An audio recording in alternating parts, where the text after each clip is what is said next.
tickets, c'est des tickets entre 10 000 et 100 000. Il n'y a pas besoin d'avoir fait fortune pour commencer à investir avec nous. Quand on investit dans une startup, il faut que c'est plus qu'un investissement financier. Évidemment, il y a toujours le plaisir de se dire, à la fin, je vais faire une belle affaire financière. Mais déjà, elle vient longtemps après. Et donc, il faut que sur le chemin, il y ait du plaisir. Ce qui est le plus important, c'est les dirigeants. Comment on peut évaluer un dirigeant? On a aussi ça standardisé notre term sheet, très équilibré. C'est celle que j'aurais aimé recevoir quand j'avais été entrepreneur. Mais comme elle est très équilibrée, on la bouge pas. Bonsoir à toutes et à tous. Aujourd'hui, nous avons le plaisir de recevoir Renaud Guilherme. Bienvenue Renaud. Bonjour à tous, ravi d'être là. Salut Renaud. Alors, aujourd'hui, on va parler investissement, entrepreneuriat, mais d'une manière plutôt originale par rapport à ce qu'on peut voir sur le marché. Donc, pour présenter Renaud, donc Renaud, avant d'être un investisseur, est un entrepreneur. Ça a son sens dans l'interview qu'on va voir aujourd'hui. Donc, tu as créé ton fonds en 2016 qui s'appelle Side Capital. Et de Side Capital, en fait, est né un concept en 2022 de Club Deal. Qu'est-ce que l'idée d'un club deal? On va le détailler tout à l'heure. Je pense que tu vas expliquer mieux que moi. Mais l'idée, c'est que plutôt que d'aller chercher des investisseurs qui, froidement, entre guillemets, confient leur argent à un fonds qui exploite cet argent auprès de sociétés, eh ben, tu permets ces investisseurs d'avoir leur mot à dire dans les sociétés dans lesquelles vous allez co-investir. Ce qui fait ça les rend quelque part également, eux, entrepreneurs et pas uniquement investisseurs. Et donc aujourd'hui, il y a plus de 3000 personnes qui ont rejoint ce Club Deal. Donc c'est un grand succès et c'est vraiment quelque part une révolution dans le seed. Et on va aborder avec toi comment tu es arrivé là-dessus et tout le scale. Très bien. Donc on est bon. Génial. Dans le podcast, il y a 3 parties. Donc il y a le 0 to 1, la deuxième partie sur le scale. On va rentrer plus en détail avec Aymeric sur 2 points en particulier. Et la dernière partie sur le next game, où on veut aller avec ta société aujourd'hui. Donc si on part sur le 0 to 1, peut-être que tu peux compléter, je pense, la présentation, nous rappeler le modèle économique de ton fonds et de nous raconter la première personne que tu as convaincu de rejoindre le Club Deal. Voilà. Donc moi j'ai lancé Side Capital en 2016 et avant, comme tu le rappelles, j'étais entrepreneur. J'ai cofondé viddressing.com en 2009 que j'ai dirigé pendant 6 ans. Voilà. Et pour la petite histoire, avant d'être entrepreneur, j'ai eu une longue carrière de fiscaliste. Et on verra que ça a de l'importance quand même pour justement la structuration. Avant Viddressing. Oui, avant Viddressing. On pourrait faire un podcast sur comment on devient de fiscaliste à Viddressing. Ouais, c'est ça. Mais là, ça va être un peu long. Mais juste celui qui regarde tous les risques, etc. et qui a peur de son ombre. Et non, et tu détrompe-toi. Détrompe-toi, un fiscaliste, c'est aussi celui qui a beaucoup d'imagination pour trouver comment optimiser certaines situations dans un cadre défini. Et donc, j'ai commencé ma carrière en cabinet d'avocat chez Ernst & Young pendant 5 ans. Et ensuite, j'étais directeur fiscal d'Ipsen. Donc, Ipsen, 3e labo, 4e labo pharma français. Et je m'occupais de la fiscalité du monde entier. Voilà. Je deviens entrepreneur. Et tu te lances comme ça, t'en avais marre de faire de la fiscalité Non, j'adore toujours la fiscalité. Non, c'est vraiment pas par dépit, c'est par opportunité. Je me suis dit, tiens, j'ai le temps de faire autre chose. Allons-y, quoi. Ça a l'air sympa. Cette porte-là, cette opportunité a l'air sympa, j'y vais. Je me lance comme ça. Et puis, du coup, on développe bien Viddressing. Et puis, à un moment donné, je me dis, finalement, c'est pas ça qui me plaît autant. Pourquoi? Parce que au moment où je suis devenu entrepreneur, je suis devenu un investisseur, un BA hyper actif. Parce que je rencontrais plein de gens formidables. Et j'avais un peu d'argent, donc je me mettais à investir à droite, à gauche, à accompagner. Et je me suis dit en 2015 que en fait, c'est ça que je voulais faire comme métier. Pas être opérationnel et être entrepreneur, mais en fait, investir et accompagner des entrepreneurs. Donc, je décide de lancer Side Capital. Et en fait, je réunis une trentaine d'entrepreneurs qui étaient mes copains entrepreneurs, de ma génération d'entrepreneurs. Donc, il y en a certains qui sont emblématiques. Il y a les fondateurs de Blablacar, Showroom Privé, Price Minister et d'autres. Et on décide ensemble. Viddressing, c'est emblématique. Ouais, mais non, mais merci, t'es sympa. C'est vrai. Et d'ailleurs, juste à aparté, Viddressing ensuite a été repris. Aujourd'hui, c'est encapsulé dans quelle marque? C'est Le Bon Coin. C'est Le Bon Coin. Aujourd'hui. Exactement. Et donc, on décide ensemble de créer un fonds d'entrepreneurs pour accompagner d'autres entrepreneurs.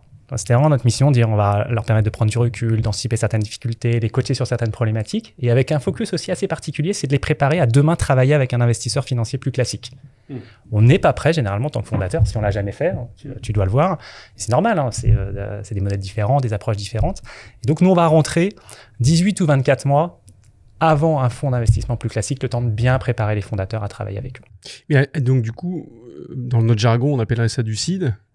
Seed. Et donc à l'époque, ça n'existait pas tellement, non? On avait moins l'habitude de voir ça. Aujourd'hui, peut-être que tu peux rappeler à nos auditeurs un peu ce cycle d'investissement, parce que maintenant tout est normé, etc. Mais à l'époque, ça l'était beaucoup moins. Oui, l'investissement. Il y avait l'investissement seed, l'investissement série A, série B. Et c'est vrai que le seed n'était pas vraiment organisé. C'était des business angels. On appelait ça Friends and Family. Voilà, c'est ça qui investissait à ce moment-là. Donc nous, on s'est dit, on va prendre ce créneau-là d'une part, il y a une opportunité, mais aussi pourquoi ? Parce que c'est là qu'en tant qu'entrepreneur, on peut avoir le plus d'impact. C'est quand l'équipe de fondateurs a son produit, a commencé à avoir quelques clients. Et là, les gros problèmes vont commencer. Et c'est là qu'on peut vraiment avoir de l'impact. Donc, pour les aider, et du coup, de la performance financière. Donc, on décide de se lancer comme ça. On reçoit tout de suite beaucoup d'opportunités parce qu'effectivement, on était bien positionné au bon endroit avec la bonne approche. On reçoit à peu près 600 dossiers par an. Et depuis 2016, sur cette activité qui est Side Capital, là, du coup, Side Capital, on investit, on fait 4 ou 5 nouveaux deals par an. Plus on réinvestit dans les sociétés du portefeuille. Et dès l'origine, on décide aussi de ne pas avoir que comme originalité cette approche vis-à-vis du fondateur et l'accompagnement du fondateur. Je décide d'avoir un modèle, et ça revient sur le modèle économique, un modèle, une structuration économique, une organisation différente d'un fonds classique. D'une part, on décide de ne pas facturer les management fees annuels classiques d'un fonds. Donc, je rappelle, un fonds d'investissement, quand on lui confie de l'argent, il va facturer des management fees qui sont généralement de 2% par an sur la durée du fonds, qui est généralement de 10 ans. Et ensuite, il va avoir un carried interest. Là, c'est la rémunération à la performance, qui est de 20% de la plus-value qui va être générée à la clôture du fonds. Donc, nous, on décide de ne pas prendre ces management fees annuels. Alors, on a quelques droits d'entrée qui sont de 6% et qui nous permettent de payer nos coûts réglementaires et nos coûts de structure, mais c'est 6% comparé à 20%. Et la rémunération variable, le carried, là, on est resté classiquement à 20% de carried. Et donc, du coup, on a une proportion de rémunération qui est beaucoup plus tournée vers la performance, vers le carried, que vers les management fees. Et ça, pour moi, c'était important en tant qu'entrepreneur. Je voulais être investisseur, mais je voulais rester et avoir un modèle qui soit tourné vers la performance plus que ce que l'industrie peut l'être aujourd'hui. En tout cas, un modèle... Une partie des fonds est grassement payée sur l'entrée. Et du coup, mais en tout cas, c'est un modèle. Se suffira ça, entre guillemets, parce qu'il faut une performance à la fin. Mais... Exactement. Il y a toujours, de toute façon, ce truc de dire je vais avoir cette performance, je vais bien faire mon travail. Mais c'est vrai que c'est un modèle économique qui n'a pas du tout bougé. En fait, le 2%, 20%, dans l'industrie, tout le monde dira 2%, 20%. Mais ça, c'est depuis des années. Le mot carried interest, c'est un mot qui vient au moment donné où il y avait les expéditions en Inde et il y avait l'affréteur qui allait donc payer le bateau. Et le capitaine du bateau, lui, quand il allait revenir, il allait prendre X% de la marchandise. C'était son carried.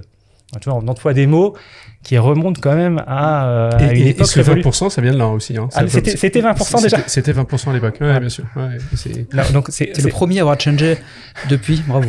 C'est ça remonte depuis Christophe Colomb. L'innovation, waouh. Il y a un très bon épisode, vous pouvez écouter le fondateur de Carlyle qui explique ça et qui dit qu'en fait, c'est complètement absurde, mais si ça avait été 30% à l'époque des Indiens, on serait resté à 30%. Mais c'est le modèle que tu décris, ce qu'on appelle le 220. Donc, c'est un modèle, en fait, où effectivement, on a 2% de fees et 20% de carried. Mais toi, tu as pu le faire parce que tu es parti avec des entrepreneurs qui avaient déjà tous un peu réussi quand même, qui n'étaient pas à se dire qu'ils avaient besoin de payer des équipes, etc. Et donc, tu es parti avec un modèle peut-être beaucoup plus lean. Exactement. Non, mais évidemment, je suis parti avec un modèle très lean, ce qui permettait de pas forcément avoir besoin de ce coût de structure. Coût de structure. Et donc, ça, c'est la première innovation qu'on fait. Et puis, la deuxième, c'est qu'on décide, et ce qui est important, c'est qu'on décide de structurer en club deal. Donc, ou en deal by deal, on disait à l'époque. On disait même pas club deal. En 2016, c'est très novateur. En 2016, on n'invente pas le club deal. Le club deal, déjà, ça existait sur du private equity. Ça existait aux US avec AngelList, qui avait popularisé ça 10 ans avant. Donc, ça existait depuis longtemps. Mais en France, personne n'avait vraiment mis à l'échelle ce qu'est la partie club deal. Donc, on décide de structurer en club deal. Donc, je rappelle, le club deal, ça veut dire qu'on a une communauté d'investisseurs. Tu le rappelais, Julien, on a 3000 investisseurs. Il y en a à peu près une trentaine qui vont décider de faire un deal. On les regroupe dans une holding ad hoc. Et c'est la holding qui investit dans la startup. Donc, ça permet à la startup d'avoir un seul interlocuteur juridique, qui est la holding. L'accompagnement d'un fonds qui est fait sur cette activité historique par mois. Moi, je vois les fondateurs tous les mois pendant 2 heures et je suis très disponible entre chaque réunion. Et ça, combiné à la puissance d'un syndicat de business angel. Puisque les 30 BA qui ont investi dans la startup, ils sont actionnaires indirects, puisque la holding au milieu. En revanche, ils sont en relation directe avec les fondateurs qui leur envoient régulièrement de l'information à reporting, ce qui permet aux investisseurs d'échanger avec les fondateurs et du coup d'aider la startup. C'est l'accompagnement en fait. Ouais, c'est l'accompagnement. En fait, tu as l'accompagnement du fonds, l'équivalent du fonds, de moi, et l'aide du réseau de business angel. Donc c'est vraiment la beauté, c'est vraiment on a créé un modèle qui combine tous les avantages d'un fonds pour revenir avec tous les avantages de l'investissement par des BA expérimentés. Et côté investisseur aussi, pourquoi moi je voulais faire ce modèle de club deal, c'est que j'avais pris ce plaisir à participer à toutes ces aventures. Je vous ai dit, j'avais été business angel assez actif. Ben moi, c'était génial, j'adore toujours. J'investissais dans une boîte, je suivais, certains, je donnais vraiment des conseils. Et ça, on a l'impression d'avoir de l'impact, on voit la société, la startup évoluer, et à la fin, parfois, on a fait une belle opération financière. Moi, je me dis, c'est ça que je veux laisser. Je veux laisser mes investisseurs pouvoir choisir l'aventure à laquelle ils veulent participer. Ça, c'est vraiment clé. Plutôt que d'investir tous leurs fonds dans un seul fonds qui vont investir dans plein de startups, comme ça, ils choisissent les startups dans lesquelles ils veulent investir. Ouais, c'est exactement ça. Et en fait, c'est vraiment quand on investit dans une startup, il faut que c'est plus qu'un investissement financier. Évidemment, il y a toujours le plaisir de se dire, à la fin, je vais faire une belle affaire financière. Mais déjà, elle vient longtemps après. Elle vient tout le temps. Elle vient pas tout le temps. Et donc, il faut que sur le chemin, il y ait du plaisir. Et le plaisir sur le chemin, c'est parce qu'on a choisi cette boîte-là plutôt qu'une autre, qu'on est en contact avec le cofondateur, qu'on peut donner quelques conseils, qu'on peut ouvrir son réseau. Et là, on a l'impression de participer à une aventure entrepreneuriale. Alors pour ceux qui sont déjà entrepreneurs, c'est participer à d'autres aventures entrepreneuriales. Et puis ceux qui n'ont jamais été entrepreneurs, c'est un peu aussi vivre ma vie d'entrepreneur. Hein. C'est pour un petit ticket, je vis aussi un peu l'excitation entrepreneuriale à travers la participation. Ouais, puis je pense aussi que tu es beaucoup moins détaché. C'est-à-dire que quand tu as mis ton argent dans un fonds et que c'est le fonds qui investit, c'est pas toi qui regarde les dossiers, etc. Toi, tu es appelé pour mettre ton argent. Là, d'un autre côté, j'imagine qu'en plus, ils sont beaucoup plus mobilisables. C'est-à-dire qu'en gros, ils ont vu l'opportunité, ils ont dit, OK, celle-là, je veux mettre. Donc, ils s'y sont intéressés, etc. Donc, demain, si tu as besoin de les mobiliser parce qu'ils ont une expertise, c'est plus facile, quoi. Tu peux pas dire, attends, t'étais au courant, t'as mis de l'argent, t'as choisi d'y aller, quoi. Non, mais c'est exactement ça. Et nous, ce qu'on dit vraiment, c'est important. On dit, l'investisseur, on lui dit, tu auras de l'impact, tu vas pouvoir aider. Alors, statistiquement, tout le monde ne le fait pas, mais tout le monde a l'opportunité de le faire. Et du côté fondateur, lui, ils vont vraiment t'aider. Donc, il faut les leverager. Donc, c'est vraiment des deux côtés. Donc, le modèle est très sain, il plaît beaucoup. Donc, voilà. Donc, ça, c'est Sai Capital. Et puis, on reviendra après. On a un peu. Comment t'as scalé? On est scalé en créant Side Angels. Les premiers clients. Ouais. Alors, les clients, nous, il y en a plusieurs. Clients, tu as le fondateur. Les deux côtés. Non, c'est ça, fondateur et investisseur. Donc, la première boîte dans laquelle on investit, c'est Rigend. Donc, Rigend, c'est une des premières solutions à base d'intelligence artificielle. Alors, aujourd'hui, on en parle beaucoup parce qu'il y a la Generative AI, mais en 2015-2016, il y avait les réseaux neuronaux comme innovation, qui était une grosse innovation et un gros step-up dans l'IA. Donc là, on a des fondateurs qui créent, sur la base de ces nouveaux algos, tri et sélection automatique de photos. Et pas que sur la qualité de la photo, mais sur le narratif de la photo. C'est-à-dire, on a pris 150 photos pendant ses vacances. Comment on fait un album de 20 photos qui sont les plus belles et qui racontent les vacances. Voilà. Donc, il développe cette techno, il commence à la vendre. Et dans début 2016, c'est le premier investissement. Et là, on a un peu la main heureuse, puisque début 2017, Apple s'intéresse à la société. Et en avril 2017, Apple achète cette société. Un an. Un an, ouais. Un an et 4 mois. C'est bon de commencer comme ça. Dans une carrière d'investisseur. C'est ça. Là, je me suis dit, je me suis peut-être pas totalement trompé dans ce que je voulais faire. Alors évidemment, c'est là qu'il faut garder bien les pieds sur terre. On n'a pas trouvé la martingale. Et on n'a pas reproduit. J'ai pas revendu une boîte à Apple tout court. Et j'ai pas revendu une boîte en 15 mois. Mais c'était quand même... Et t'as fait un multiple incroyable? Ouais, on a fait un multiple de 10 en 15 mois, donc un TRI annuel qu'on ne reproduira pas. Ouais. Le multiple, on a depuis fait mieux, on peut en parler, mais pas en TRI annuel. Et donc, ça, premier, voilà, donc des fondateurs. Et comment tu les as convaincus de faire rentrer à leur capital? Ouais, les fondateurs, je les connais. Il y a un des deux que je connaissais personnellement. Et ça faisait pas mal de temps, comme j'étais entrepreneur, il me racontait, il me disait, Renaud, moi, je vais être entrepreneur. Lui, il était haut fonctionnaire. Et je me disais, je le connaissais, je me disais, il n'a pas totalement le profil pour être entrepreneur. Il a été polytechnicien, haut fonctionnaire. Et je le vois dans sa démarche, il m'en parle régulièrement. Il trouve son associé, démarche très systémique. Il prend le meilleur qui sortait de thèse justement sur les réseaux neuronaux, l'IA. Et puis il avance, et là je me dis, moi ça arrive au moment donné où je crée vraiment ça. Il a dit, c'est bon, on y va. Donc on investit et là donc on sollicite notre communauté qui vont être nos premiers clients côté investisseurs. Donc évidemment il y a les 30 entrepreneurs avec qui j'avais créé Sai Capital et puis il y avait notre réseau proche. On devait être une centaine d'investisseurs à l'époque. Bon, le deal se souscrit, je crois qu'on investit 400 000, tu vois, donc c'est un petit montant. 400 000 et on doit avoir du coup une vingtaine d'entrepreneurs à ce moment-là qui investissent. Voilà. Je pense qu'on est mieux pour passer au scale. Au scale, ouais. Alors moi, je vais revenir sur un truc, t'es assez modeste, donc t'en parles pas beaucoup, mais t'es assez contrarienne dans l'univers du VC. Il y a une petite musique en ce moment, parce que, évidemment, c'est pas un scoop, l'univers de la tech, c'est compliqué. Les fonds venture, il y en a pas mal, on se demande s'ils arriveront déjà ne serait qu'à rendre l'argent. Donc il y a une vraie inquiétude sur ces business models en se disant, souvent t'as investi... On nettoie la table en direct pour ceux qui sont sur YouTube. Ouais. Les aléas du direct. C'est du direct. Évidemment, on est en direct. Exactement. Et en fait, tu as une vraie question qui se pose sur ces business models-là, parce que concrètement, c'est souvent des produits très innovants. Tu as investi dans des sociétés qui sont très innovantes, très tech, et sur lesquelles forcément tu es obligé de mettre de l'argent upfront, donc et surtout en seed, donc tout au départ, sur des modèles d'antidilution. Et donc du coup, la vraie question, c'est une question de performance, tu vois, parce qu'après on sait que c'est compliqué, on sait qu'en fait du coup à la fin pour sortir et pour faire vraiment de la rentabilité, alors que tu t'es fait, j'en parle beaucoup sur ces modèles d'antidilution au départ et comment tu converges vers de la rentabilité. Toi, tu as des performances qui ont été très très bonnes, assez hors normes, donc c'est possible de faire de la performance dans l'univers du seed et dans l'univers du venture au sens large. Donc j'ai envie de creuser un peu avec toi. C'est quoi ta secret sauce, et peut-être nous parler des questions que tu t'es posées sur verticalisation ou pas verticalisation. Est-ce que je me concentre sur un truc, je deviens l'expert et du coup je suis très bon.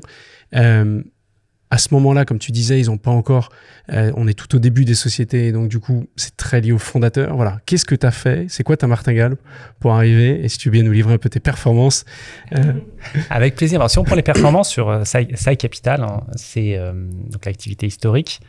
On a investi dans 42 sociétés depuis 2016, on en a cédé 9 avec un multiple moyen de x5. On en a 2 qui sont allés au tapis. Donc, on a 31 lignes actives, dont une bonne moitié sont déjà rentables. Voilà. En termes de TRI annuel, à prendre avec des pincettes, parce qu'évidemment, toutes les boîtes ne sont pas sorties, il y a des réévaluations, on a plus de 30% de TRI annuel. Voilà. Donc, effectivement, la performance, elle est bonne, mais je ne m'en gargarise pas. Il faut continuer à travailler pour continuer à matérialiser ce TRI annuel. Il faut arriver à scaler ça, on va y revenir après. Ouais, exactement, il faut arriver à scaler ça. Mais déjà, sur ce portefeuille-là, il est un TRI, il est provisoire et donc il faut le maintenir. Donc 50% de tes sociétés qui sont rentables, qui ont passé le break-even. Tout à fait. Ouais. Et ça, au bout de combien de temps en moyenne? Alors nous, on est depuis 2016, donc on fait 4 deals par an, donc la moyenne, ça va être 4 ans à peu près pour être à la rentabilité. Okay. Et on y reviendra, mais on a plusieurs profils de boîtes. On a des boîtes qui vont jouer le jeu, je relève, j'y arrive, je scale et je repousse la rentabilité, puis d'autres qui vont être rentables. Là, on a une boîte dans laquelle on a investi MyExpress Driver. On a deux boîtes dans lesquelles on a investi récemment, MyExpress Driver, Bakerstaff. Ils sont rentables depuis qu'on a investi. Ils n'ont donc pas touché à l'argent de notre investissement. Rentable dès le début, parce qu'ils ont un domaine, ils font avec des croissances impressionnantes. C'est vraiment... donc ça existe. Hein, ça existe des boîtes comme ça. Et donc un peu... Mais tu vises pas la licorne, peut-être. Non, exactement. Moi, donc, je me dis, ma thèse d'investissement, déjà, j'ai investi dans des boîtes SaaS qui font plus de 10 000 euros de revenus récurrents mensuels ou des marketplaces qui font plus de 100 000 euros de volume d'affaires par mois. J'investis pas, côté Sai Capital, dans des projets, j'investis dans des boîtes dans lesquelles il y a des métriques. On peut justement aller regarder comment les fondateurs se sont organisés pour arriver là. On peut aller discuter des métriques marketing, des métriques commerciales, et enfin, on peut appeler les clients. D'accord. Donc déjà, tu es déjà bien quand même... Ouais, tu prends un secteur qui est le secteur de la tech, des boîtes de software qui font du revenu récurrent, ou des marketplaces qui, quelque part, ont quand même une certaine forme de revenu récurrent aussi. Ouais, exactement. Et je fais que ça. Tu fais que ça. Okay. Que ça, et toujours au même stade. Alors, si on dit plus de 10 000 euros de MRR, ça nous arrive d'investir dans des boîtes qui faisaient 30 000, 40 000, mais on ne va pas investir dans une boîte qui fait 100 000 euros de MRR. Elle est déjà passée au stade qui nous intéresse plus pour Sai Capital. Ouais, alors, MRR, explique bien pour MRR, c'est le revenu récurrent mensuel. Donc souvent, c'est dont les boîtes, maintenant, tous les logiciels vendent avec de l'abonnement. Donc ça donne une prédictabilité beaucoup plus forte du business, puisque c'est normalement chaque nouveau client qui va faire augmenter le chiffre d'affaires mensuel. Ça s'oppose au modèle de licence traditionnel qu'on a connu avec Microsoft au début. Licence perpétuelle. On achetait une fois la licence. Et c'est pas un hasard que j'investis dans le SaaS, c'est parce que le mouvement de passer de là, je vends du logiciel sous forme de one-shot plus de la maintenance à du SaaS, c'est 2014, 2015 et 2016. Donc, au moment donné, je suis devenu investisseur, il y a eu l'essor de ce modèle économique. Donc, on investit dans des boîtes qui font déjà des revenus. Ça, c'est important parce que ça me permet... Moi, je me suis rendu compte très rapidement, je ne savais pas que j'allais forcément avoir cette thèse, mais très rapidement, je me suis rendu compte que j'avais du mal à me faire une idée, avoir une conviction plutôt, sur une société qui n'avait pas encore de clients. Ouais. J'arrivais pas. Et je me dis, j'admire comment tu vas avoir une conviction énorme sur un projet, des fondateurs qui ont sûrement un parcours qui est intéressant, mais qui n'ont pas encore fait quelque chose Ils ont fait du produit, mais ils ont T'as pas pas le vendu. PowerPoint, t'investis pas sur le PowerPoint. Toi. Mais non, parce que je sais pas faire. Tu vois, c'est D'accord. pas parce que je trouve que c'est bête d'avoir un PowerPoint ou d'investir sur un PowerPoint, mais moi, je ne sais pas faire. Vraiment, là, j'étais confronté à ma limite et donc je suis allé dans la zone où j'étais à l'aise. Donc, j'ai pas dit dès le premier jour, mais ça a pris, tu vois, 6, 9 mois pour me dire, bah oui, c'est là que je suis à l'aise. Et tu le disais tout à l'heure, qu'est-ce que je vise quand je décide d'investir dans une startup? Je vise pas la licorne. En fait, des fondateurs ou une société qui me dit, ben moi, nous, on sera une licorne, moi, ça m'intéresse pas. Parce que je trouve que c'est quand on fait tout petit peu de chiffre d'affaires, de se dire qu'on vaudra 1 milliard, donc on fera peut-être 100 millions de revenus récurrents ou 1 milliard de chiffre d'affaires ou 1 milliard de volume d'affaires si on est une marketplace, c'est quand même ambitieux hein, quand on est à son premier euro. C'est bien d'avoir de l'ambition, mais il y a tellement d'étapes intermédiaires. Moi, je préfère le fondateur qui vise une étape intermédiaire. Puis quand il l'aura atteint, bah oui, là, il sera temps de se dire, bah finalement, bah oui, en fait, on peut aller beaucoup plus loin. Donc, on va chercher des fondateurs qui ont des ambitions raisonnables, donc qui sont raisonnables. Et l'idée, c'est de se dire, si tout marche bien, on fait une très grosse boîte rentable. Et si ça ne marche pas, on fait une petite boîte à l'équilibre. Ce qui explique aussi pourquoi on a finalement peu de boîtes qui malheureusement ont échoué. En pourcentage, hein, on est quand même pas fiers d'en avoir eu 2, mais c'est pas beaucoup en termes de pourcentage. C'est parce que justement, les boîtes qui ne marchent pas exactement comme les fondateurs avaient prévu, comme on avait espéré, plutôt que de se dire, bah, tant pis, ça marche pas, dire, bah non, ça marche à plus petite échelle, essayons de mettre les boîtes à l'équilibre et trouvons une sortie industrielle. Et en fait, on peut trouver des sorties industrielles à 2 millions, 3 millions, et puis après, on le vend à 10, 20, là, c'est des belles opérations. Au moins, tu récupères ton capital ou tu fais une petite... Exactement. Et c'est important, moi, comme philosophie, de dire, je vais accompagner des fondateurs, et je peux pas me dire, je vais accompagner des fondateurs avec qui je vais passer du temps, de l'énergie, et me dire, il y en a 50, 60 ou 70% qui vont échouer. C'est quand même... je trouve que c'est dur. Beaucoup de dur à vivre, gaspillage hein. Donc du coup, financier. Voilà. Et puis c'est de l'énergie des fondateurs. Donc là, se dire à un fondateur, bah, finalement, tu peux faire peut-être un gros succès, un moyen succès ou un petit succès. Et un petit succès, quand on est investisseur en club deal, pour un investisseur qui a suivi une aventure, qui évidemment n'a pas évolué comme tout le monde espérait, comme il espérait, mais il voit bien la courbe, il voit les fondateurs se battre, et à la fin, il récupère son argent. Il est vraiment content. Donc moi, j'ai des investisseurs qui même reviennent vers moi et ils sont encore plus contents quand ils ont récupéré leur argent dans une histoire qui allait pas très bien, plutôt que dans les belles histoires où ils gagnent beaucoup d'argent. Voilà. Et est-ce que toutes les boîtes que tu as proposées aux investisseurs ont fini par aboutir à un deal, ou finalement il y en a quelques-unes où il n'y a pas eu suffisamment d'investisseurs Non, motivés? on a toujours eu l'équilibre. Cool. On a nos deals qui sont souscrits. Parfois, ça prend un peu plus de temps que prévu, mais c'est une question de temps. Et donc, si on revient sur ta secret sauce, donc on se dit, tu fais du SaaS, déjà du SaaS comme ça, tu connais, etc. T'as quand même quelques KPIs en tête, tu te dis il faut que ça fasse un minimum de chiffre d'affaires. Très vite, tu arrives à les classer, j'imagine, en te disant bon, ça elle est stellar, celle-là, elle est sur une bonne trajectoire, peut-être que je peux repousser un peu plus là, le moment où je deviens break-even, mais parce qu'elle a une grosse traction, et donc du coup voilà. Et sinon, tu les incites vite à aller chercher, je te connais, la rentabilité. Exactement. C'est une discussion. Voilà, donc ok, donc ça c'est ça. Et tu peux nous parler un peu des dirigeants, parce que on le sait, hein, il y a le marché est très bien, mais avant que tu sois significatif au point de faire bouger le marché, il y a de la marge. Au départ, t'essayes de trouver tes clients, c'est la traction qu'arrivent à avoir les fondateurs. Comment tu fais pour jouer ça? Ouais, alors on dit toujours, et tout le monde le dit, et c'est vrai, ce qui est le plus important, c'est les dirigeants. Ouais. Mais une fois qu'on a dit ça, comment on peut évaluer un dirigeant? Ben, on va pas le faire sur son CV. C'est pas juste un entretien d'embauche. On va le faire de se dire parce que il y a des fondateurs, c'est des formidables stand-uppers. Donc ils vont en mettre plein la vue, ils vont dire c'est formidable et on n'aurait qu'une envie, c'est d'investir. Et c'est pour ça que j'investis dans des boîtes qui font déjà du chiffre d'affaires, parce qu'on va avoir des échanges qui sont beaucoup plus carrés et qui sont notamment sur le tool reporting. D'abord, moi je vais commencer, je vais leur dire on va discuter sur un reporting très opérationnel. Les différents KPI. Tu sors des slides en fait. Hein? C'est intéressant. Ah oui, moi je sors complètement des. Alors, je reviens à ton côté je pense très carré, très analytique. Très analytique, exactement. On va parler et c'est là qu'on va avoir vraiment les discussions intéressantes, et surtout je vais me rendre compte si je suis compatible avec le fondateur. En fait, c'est pas tant de se dire c'est bien, effectivement, il faut investir dans les fondateurs qui sont bien, mais après, il y a des gens qui ne sont pas compatibles parce qu'ils n'ont pas les mêmes méthodes, pas les mêmes envies. Par exemple, je dis, moi, je veux pas faire de licorne. Un fondateur qui veut faire une licorne, on n'est pas compatible. Peut-être qu'on s'entendrait très bien, mais on ne serait pas compatible. Et donc, quand on va rentrer dans une discussion sur ces KPI qui sont dans ce reporting, on va bien voir, il y a des fondateurs qui vont me dire ah ben c'est génial ce que tu me demandes, ça me donne une meilleure vision de mon business. Bon, déjà, on se dit, bon, c'est pas mal, c'est intéressant. Et puis, il y en a qui vont qui vont mettre 3 semaines à pondre quelque chose parce qu'ils n'ont pas le temps pour s'organiser, parce qu'ils n'en voient pas la valeur. Et donc, ça va faire le tri assez vite. Et on va finalement arriver à des fondateurs où moi, j'ai compris comment ils sont arrivés, tu vois, ces 10 000 euros, 20 000 euros de MRR. En combien de temps, évidemment, tu vois, la traction, s'ils sont arrivés en 5 ans ou s'ils sont arrivés en 6 mois, c'est évidemment pas la même chose. Mais il faut quand même le comprendre. Et je vais projeter ça sur les 12 prochains mois. Le BP, c'est très bien, ça donne une idée de l'ambition, mais c'est un tableau Excel qu'on tire. Ouais. En revanche, les 12 prochains mois, on peut avoir une vision, et le fondateur, il peut avoir une vision opérationnelle. Le BP, par position pour les auditeurs, c'est sur combien de temps? BP, c'est sur 3, business plan, c'est sur 3 ou 5 ans. Au lieu de faire 5 ans, tu fais 12 mois. Je fais 12 mois. Et là, on va avoir des discussions. OK, comme on est rentré sur les KPI, comment tu as attiré tes clients, quel était ton funnel de transformation, chacune étape.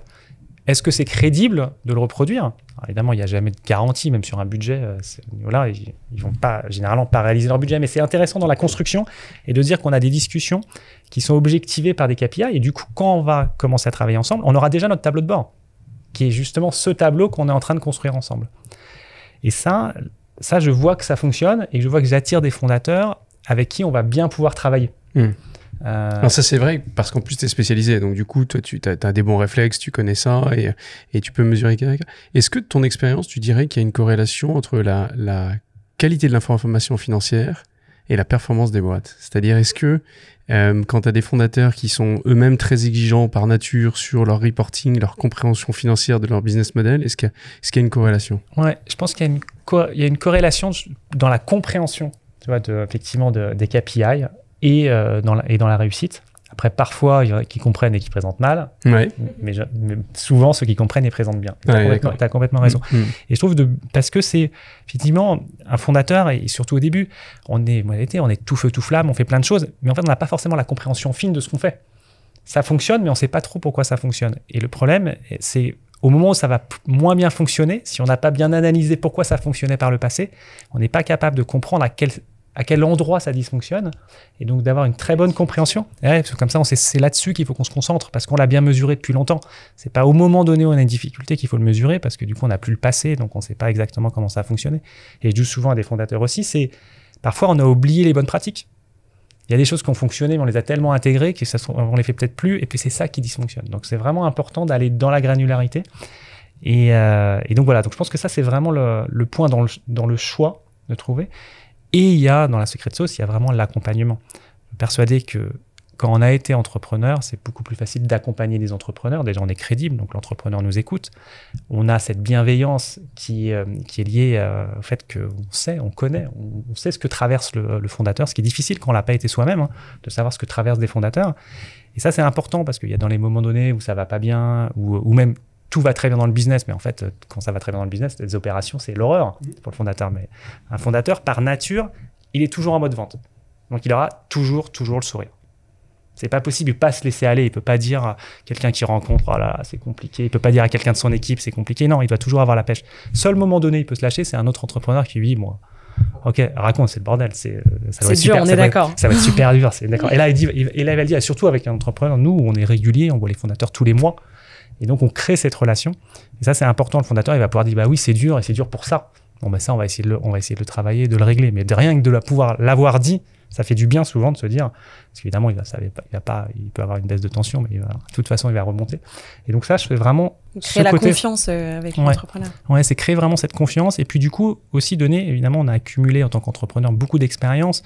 Et un entrepreneur qui a moins d'années d'expérience, on va pouvoir lui donner des conseils qui vont paraître pour moi, disons, assez évident, mais pas forcément pour lui. Et après, il y a la force du recul. Évidemment, le fondateur, il n'a pas de recul sur ce qu'il fait, et c'est bien normal. Et quelqu'un qui voit régulièrement, qui comprend le business, qui a ce recul, il va pouvoir pointer aussi le doigt sur des choses que le fondateur a vues, mais qui ne s'est pas dit c'est ça qu'il faut régler, ou c'est vraiment cette problématique-là qu'il faut prendre à bras le corps. Et je sais pas combien de CEO tu as pu rencontrer, mais peut-être des centaines.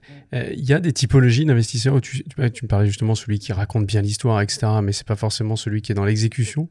Il y a des profils que tu aimes bien, du coup, dans les entrepreneurs, où est-ce qu'on peut tirer des règles ou pas, et peut-être que ça t'incitera à te dire, alors celui-là, il a une vision, je sens qu'il est vraiment capable d'aller loin, etc. Mais peut-être qu'il est un peu plus faible sur l'exécution, et donc du coup, tu dis, tiens, il faudra lui trouver un cofondateur, ou dans le temps, il faudra penser à lui amener quelqu'un qui peut derrière s'occuper des opérations, par exemple.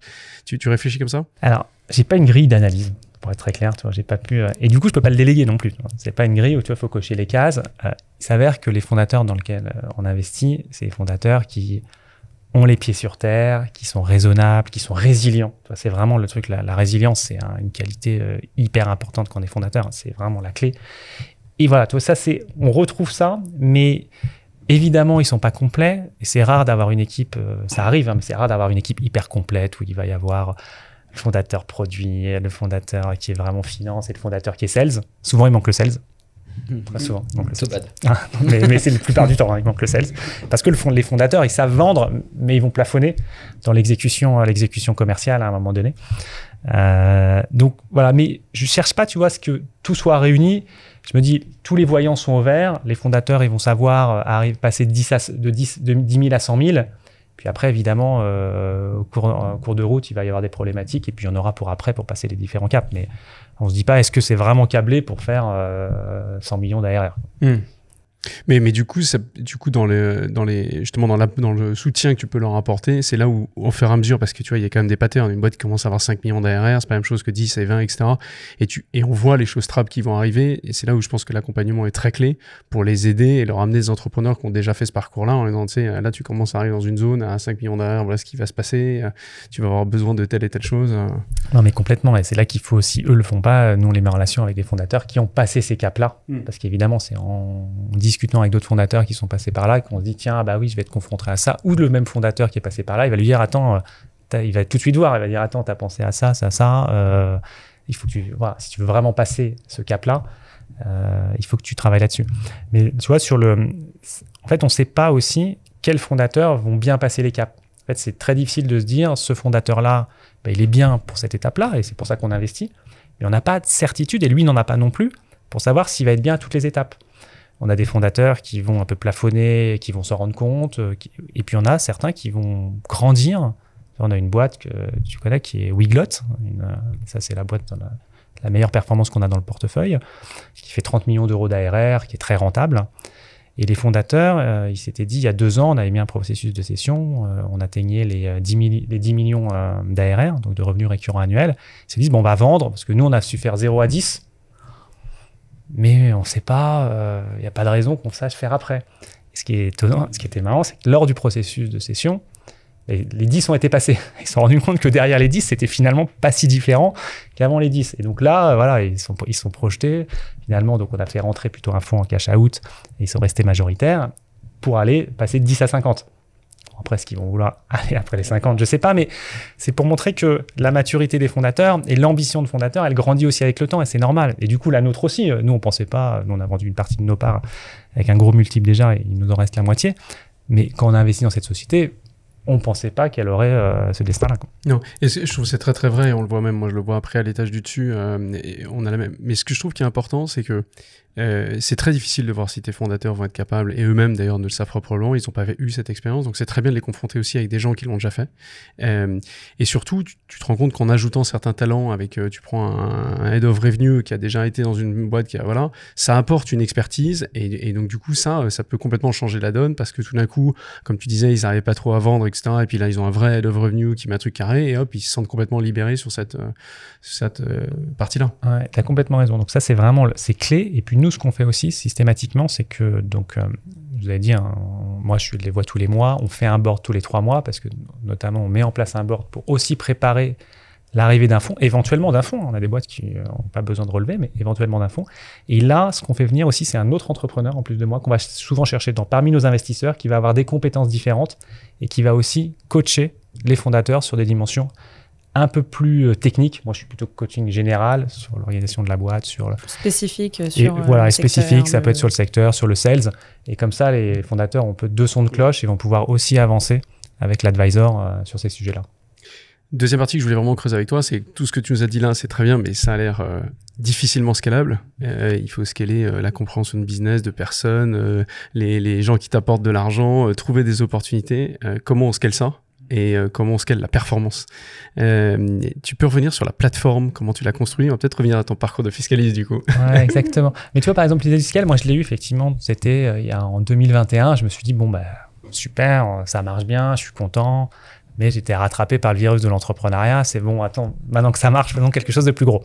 Et donc, j'ai vu deux chemins. Le chemin un peu classique, d'un fonds classique, bah, je vais recruter des partenaires pour qu'ils fassent la même chose que moi, et puis on fera plus d'investissement.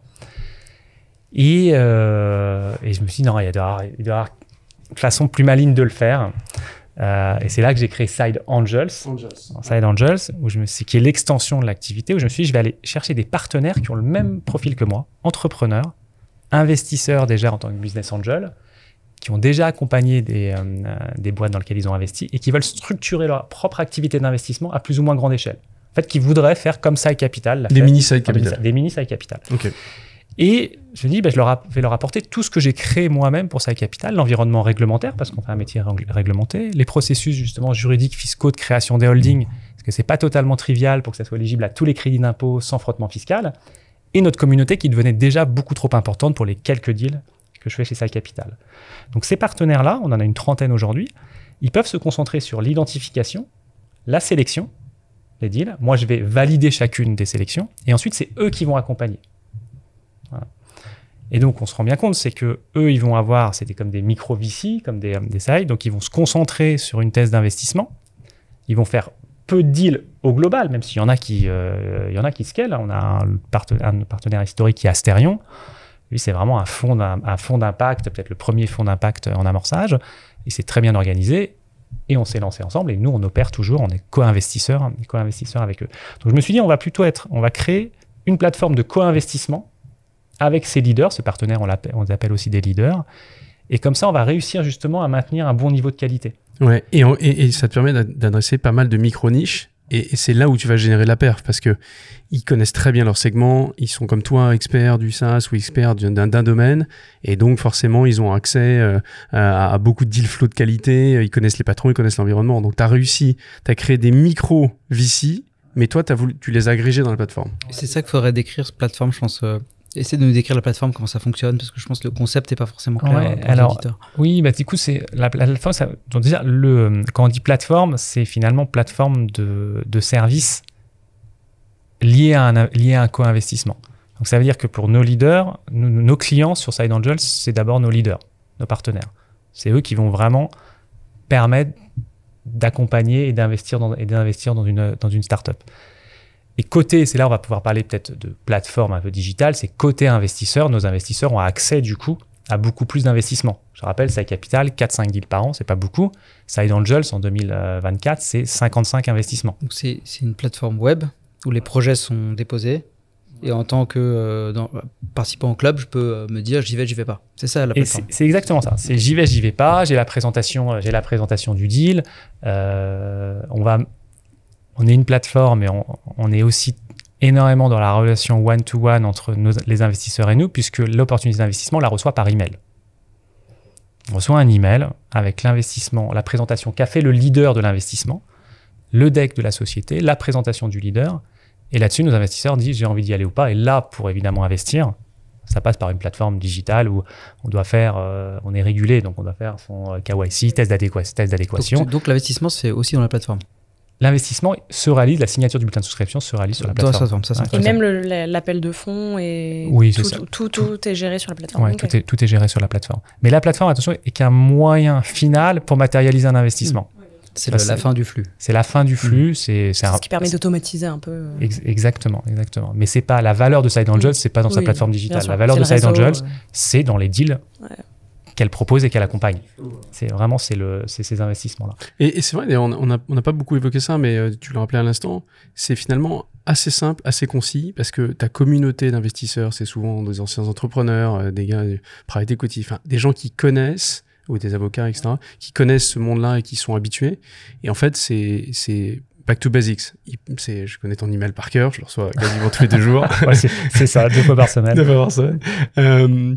Et tu as l'opportunité d'écrire le contexte, pourquoi. 10 bullet points, tu dois comprendre ce qu'ils font, pourquoi tu veux y aller. Et puis, si tu veux plus, tu as un accès à une vidéo, un webinar ou Ouais. Exactement. Donc, on a un peu standardisé parce que, en fait, on se dit, nous, on fait tout de façon très professionnelle pour laisser à nos investisseurs ce plaisir de choisir en disant j'aime pas, j'y crois pas, ça m'amuse ou pas. Et donc, il faut pouvoir le faire vite. On a tu le rappelais, on a dans le comité d'investisseurs, on a des entrepreneurs, des gens proches de l'entrepreneuriat, on a des gens qui sont très, très occupés. Ils veulent investir, mais ils veulent pas que ça leur prenne un temps infini pour prendre une décision. Alors après, il y en a qui vont plus creuser, chacun est différent, mais la majorité partie de nos investisseurs, ils veulent pouvoir prendre une décision vite. Et donc, ils vont pouvoir le faire avec nous puisqu'ils savent que ça va être bien choisi, que la valo va être négociée, que les conditions juridiques ont été négociées, qu'elles vont être respectées parce qu'on fait tout en interne. On a 3 juristes en interne qui vont s'occuper de toute la documentation juridique, tout le pacte. Donc on sait que c'est très normé et que ça va être accompagné. Donc eux, ils ont une décision qui est plus facile et donc on essaye de leur mâcher la prise de décision. Ouais. Tu rappelles aussi, et donc quand on dit deal by deal, ça veut dire qu'à chaque fois qu'il y a une opportunité d'investissement, tu crées une société pour ça, dans laquelle tu vas regrouper les investisseurs qui ont décidé d'y aller. Donc il y a un peu de juridique, et notamment aussi, c'est là que tu prendras ton carry demain si jamais ça performe, parce que c'est ta rémunération. Donc ça aussi, tu as tout standardisé, les sociétés, tu les crées. Alors c'est tout standardisé, mais il y a une équipe derrière qui le fait. Il y a rien de, c'est pas un produit SaaS qui fonctionne. C'est derrière le juridique, et il faut le faire évidemment. On les fait à la volée, à l'échelle. Hein. Les juristes, ils savent absolument faire. On fait tout le temps ou quasiment tout le temps les mêmes conditions juridiques pour chaque deal. Donc on a aussi ça standardisé notre term sheet, très équilibrée. C'est celle que j'aurais aimé recevoir quand j'avais été entrepreneur. Mais comme elle est très équilibrée, on la bouge pas. Voilà, on est assez ferme dessus. C'est bien pensé pour. Exactement. Pour du coup, pas beaucoup de négo, Ouais. pas de temps perdu, pas de tension. Ça, c'est vraiment important. Voilà. Et ça, du coup, c'est tout ce que tu proposes quand on parlait de plateforme pour venir à Julien. C'est tout ce que tu proposes. Donc, celui qui a un mini fonds de VC, il est spécialisé, comme tu le disais, sur l'impact, etc. Lui, il se dit, en te rejoignant, il a accès aussi à ta communauté d'investisseurs. Donc, il s'assure que lui, quand il va vouloir funder ses deals, quelque part, ça élargit ses possibilités. Et en même temps, comme lui aussi, s'il veut faire du deal by deal, il est obligé de se mettre avec des contraintes juridiques et tout ça. Tout ça, il peut te le déléguer s'il veut. Non, c'est passif, c'est nous, on va le faire. On va le faire. Quoi qu'il arrive, on fera absolument tout sur le SPV, tout sur le deal. On veut tout internaliser, tout contrôler. Ouais. Ça, vraiment, c'est hyper clé parce que il faut que ça soit bien fait. C'est vraiment, il y a plein d'investisseurs en business angel qui ont investi en direct, qui n'ont pas regardé la valo, qui n'ont pas regardé les conditions juridiques et qui se retrouvent dans des situations qui sont assez pénibles. Ouais. Nous, on veut absolument garantir. On ne garantit pas que la boîte va marcher, mais on garantit qu'elle ne va pas échouer pour des mauvaises raisons ou que l'investissement ne va pas échouer pour des mauvaises raisons. Et un point important aussi, c'est qu'on s'assure de l'alignement d'intérêts.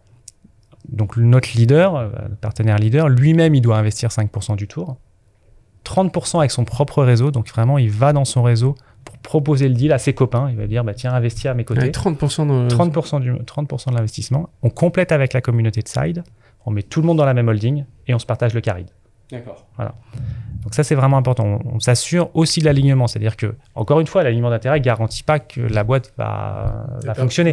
Mais au moins, la prise de décision du leader, elle est orientée vers oui, je suis persuadé que la boîte va performer.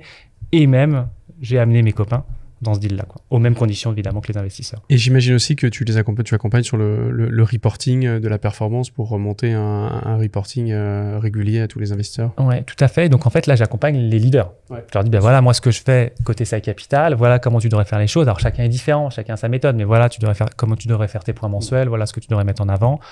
On vérifie bien que les fondateurs envoient bien le reporting régulier aux investisseurs. Donc, voilà, on joue ce rôle-là.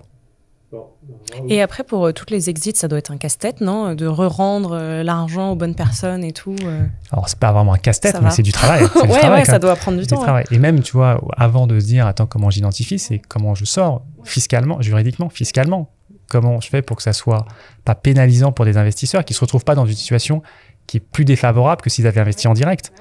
Et ce qui peut arriver si c'est pas bien bordé fiscalement. Donc ça, d'abord fiscalement, et donc effectivement après on le met en œuvre juridiquement, mais c'est encore là, nous on a une équipe en interne qui gère. Tout géré en interne. Et nous on a eu, tu vois, on a une expérience où on a vécu, nos SPV, ils ont vécu toutes les situations, donc on est capable de garantir que ça fonctionnera. Ils ont vécu investissement, réinvestissement, réinvestissement, cash out partiel, cash out total, cash out avec earn out. Donc on sait faire. Voilà. Mais c'est un vrai savoir-faire.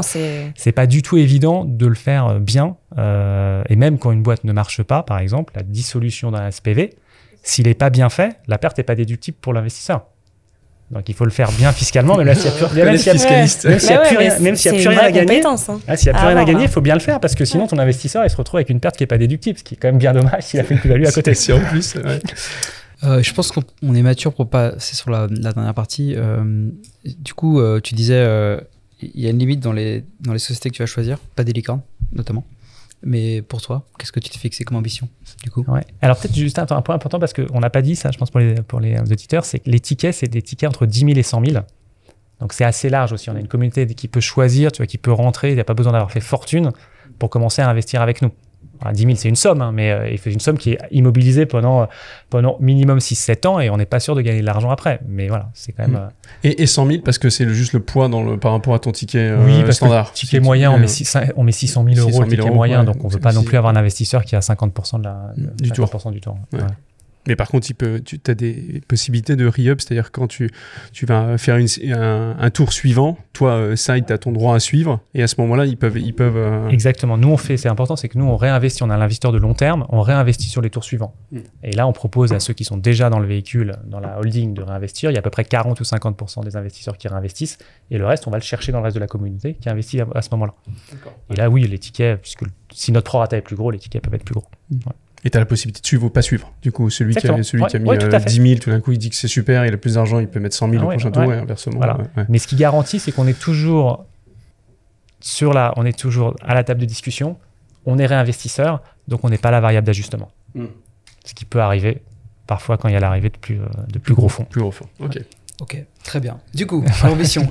Merci pour la précision. Non, mais je t'en prie. Donc l'ambition. Donc aujourd'hui, on a investi 30 millions d'euros l'année dernière. On devrait investir à peu près 35 à 40 millions d'euros cette année. Je pense qu'on peut sur cette verticale-là, qui est la verticale, disons venture. Je pense que dans quelques années, on peut arriver à 100 millions d'euros. Voilà. Alors ça va passer par quoi? Ça passe par s'étendre à l'international. On a fait notre premier deal en Italie. Il y a 2 mois, donc avec un partenaire, un leader qui est une Italienne, qui est Paola, qui était la DG de Smartbox et qui connaît bien l'environnement italien. On va faire notre premier deal aux US, voilà, dans quelques semaines. C'est bon timing. Voilà, c'est pas mal, quelques semaines. Et puis voilà, et on verra sur les autres territoires, principalement dans l'Union européenne, en fonction de nos partenaires qui auront des opportunités dans ces pays-là. Donc on s'est structuré réglementairement pour le faire, c'est pas évident, mais on s'est structuré. Ça passe aussi par, toujours dans le venture, mais aller sur des boîtes qui sont plus matures. On a commencé à le faire, aller sur des boîtes qui sont dans les séries A, où on a un partenaire qui a sécurisé, parce qu'il connaît bien le fondateur, il l'accompagne, sécurisé une partie dans une série A ou une série B. Donc on commence à faire ça. Voilà, donc je pense qu'en faisant tout ça, on peut vraiment aller plus loin. On veut toujours le faire de façon qualitative, donc ça va vraiment dépendre d'avoir plus de leaders et des leaders qui mûrissent et qui s'organisent pour faire un peu plus de deals. Et je pense qu'on a aussi, pour après-demain, on peut aller voir d'autres verticales, on peut aller sur du plus private equity. On a fait un premier deal qui ressemble à du private equity, c'était une société qui s'appelle City Easy et c'est du build-up de centre de contrôle technique automobile. Donc pareil, on a un partenaire qui connaissait bien le fondateur et qui nous a sécurisé une place. Et je pense on pourra demain avoir la légitimité avec les bons partenaires pour aller proposer à nos investisseurs des deals qui sont plus private equity. On est sollicité pour aller dans des boîtes qui sont des pré-IPO. Donc là, c'est en secondaire du pré-IPO aux US. Donc il faut d'abord qu'on se structure bien réglementairement pour faire ce type d'opération. Mais demain, on devrait être en capacité de proposer à nos investisseurs aussi d'investir dans ce type de deal. Donc là, il faut qu'on ait le bon partenaire qui arrive à faire la bonne négo, à trouver le bon prix, parce que là, c'est vraiment une question d'achat. Voilà, donc tout ça, on pense qu'on peut le faire, mais on veut le faire de façon prudente, parce que ce qui est important pour nous, c'est la qualité. Évidemment, c'est important pour nos investisseurs, mais vous l'avez compris, notre rémunération principale, c'est le carry, donc c'est le pourcentage sur la plus-value. Donc faire des investissements pour des investissements qui demain ne généreront pas de plus-value, ça n'a pas d'intérêt financier pour nous. Donc on n'est pas très motivé pour juste grossir pour grossir. Non, il faut bien scaler. Et est-ce que tu as est-ce que tu as réussi à garder des routines particulières qui font que tu vas bien équilibrer ta performance professionnelle et personnelle? Ouais, alors moi je fais du petite séance de sport tous les matins, des petits exercices. Je fais ça depuis tout le temps. Alors, je pense que j'ai 25 ans. Tu grimpes au meuble? Non, je rentre pas au moche. Chez les abdos, Ouais, des pompes, gym, des étirements. Ça dure 5 minutes, mais faut c'est te voir sur YouTube là. T'es en forme. Hein. merci. mais c'est tous les jours. Okay. C'est vraiment une discipline. Je fais ça tous les jours. J'ai vu mon papa le faire tout le temps, et du coup, j'ai pris le pli, tu vois, quand j'avais 25 ans. Donc ça, c'est vraiment la routine. Je dors beaucoup aussi, donc je fais des vraies nuits, quoi. Donc ça aussi, je pense que c'est important pour être efficace. C'est mon rythme, j'ai toujours dormi, mais je dors. Voilà, ça c'est mes. C'est pas le cas de tous autour de cette table. Non, mais c'est une chance, hein, d'arriver à bien dormir, c'est une chance, j'en suis conscient. Je croise les doigts, j'espère que ça va durer. Donc pour moi, c'est important la condition physique. Alors, après je fais du sport, hein, je joue au tennis toutes les semaines. Je suis un fanat de sport et c'est important pour moi d'être en forme. Et est-ce qu'il y a un livre que tu nous recommanderais aux auditeurs business ou pas d'ailleurs, hein. Ouais, alors je lis pas beaucoup de livres business, hein. Je crois d'ailleurs j'en ai jamais lu. Le seul livre business que j'ai lu, c'est quand je faisais du dressing, j'ai lu des livres de SEO, tu vois, pour être l'expert du référencement naturel sur V-Dressing. C'est bien réussi, mais sinon, non, j'en lis pas beaucoup. Je lis plutôt des romans. Le dernier roman que j'ai lu, c'était un roman d'Orhan Pamuk. Voilà, moi, je lis beaucoup, hein, je lis une quinzaine de livres par an, mais c'est des romans ou des biographies. Je me passionne pas pour la littérature professionnelle. Tu fais mal à Aymeric, mais il gère son émotionnel et je trouve qu'il est gère très bien. Mais il t'écoute des podcasts. Alors, j'ai beaucoup écouté de podcasts. C'est un peu moins de temps, mais j'ai beaucoup écouté de podcasts. Et puis surtout, je suis toute la journée, je rencontre des investisseurs, je rencontre des entrepreneurs, et donc j'absorbe. Ça fait parce qu'il y en a, voilà. Et quand je dis des entrepreneurs, il y a ceux que j'accompagne, mais il y en a d'autres qui sont évidemment plus mûrs, et donc voilà, j'agrège toutes ces infos pour essayer de mûrir, pour essayer de me projeter. Donc, j'apprends comme ça au contact vraiment des personnes que je rencontre. Et avant que Margot conclue, est-ce qu'il y a une personne que tu as envie d'inviter à ce micro? Ouais, mais je pense, j'ai eu la question, donc j'y ai pensé. Moi, je pense que quelqu'un qui a réussi un scaling incroyable, mais dans les activités de service, c'est Vincent Klingbeil. Avec EDG, moi j'ai suivi l'aventure, hein, puisque Vincent, ça a été un des premiers partenaires de Side, hein, donc c'est un de ceux avec qui j'ai cofondé Side. Il avait Ametix à l'époque, et c'est impressionnant et c'est brillant ce qu'il arrive à faire avec European Digital Group. C'est énormément d'énergie, hein, je ne sais pas si vous arriverez à la voir, parce que très belle transaction récente, avec plaisir. Écoute, c'est une très belle histoire. Ouais, mais voilà, c'est assez extraordinaire, et je suis assez admiratif de ce qu'il arrive à faire. Allez, on prend le 06. Et pour conclure rapidement, donc les points intéressants que j'ai retenus, c'est donc au début, pour finalement structurer Side Capital, ça a été de disrupter le marché avec un business model un peu différent, et de prendre aussi un modèle où finalement les investisseurs sont investis. Et donc, ils ont envie de suivre l'aventure, quoi. Derrière, pour trouver les premiers clients, c'était aussi finalement de trouver des projets dans lesquels toi, tu te reconnaissais, dans lesquels tu avais quelque chose à apporter, et de trouver surtout des investisseurs avec lesquels c'était compatible d'avancer, de travailler et de les tirer vers le haut. Et le scale, finalement, il a vraiment été permis par la plateforme où finalement, tu avais standardisé beaucoup de process, et donc tu as mis à disposition cette plateforme de d'autres leads investisseurs finalement, et qui ont en fait finalement avec leur réseau continué d'apporter d'autres deals, d'autres investisseurs, et ce qui a permis de scaler avec Side Angels, quoi. Bien résumé, hein. Vous pouvez juste écouter le résumé. C'est bon. Allez à la fin du podcast, écoutez Margot. C'est ça, c'est tout bon. Bravo. Tout va bien. Bon, merci beaucoup, Renaud. Merci beaucoup. Super échange. À la Merci prochaine. À tous les trois. Ouais. Ravi, à bientôt. Ciao. Et je précise, n'hésitez pas à noter le podcast. Mettez 5 étoiles. Si vous aimez pas, notez pas, s'il vous plaît. Avec un petit commentaire, ça nous fait plaisir. Ça booste notre ego, tout le monde est content. Ça nous aide. Merci.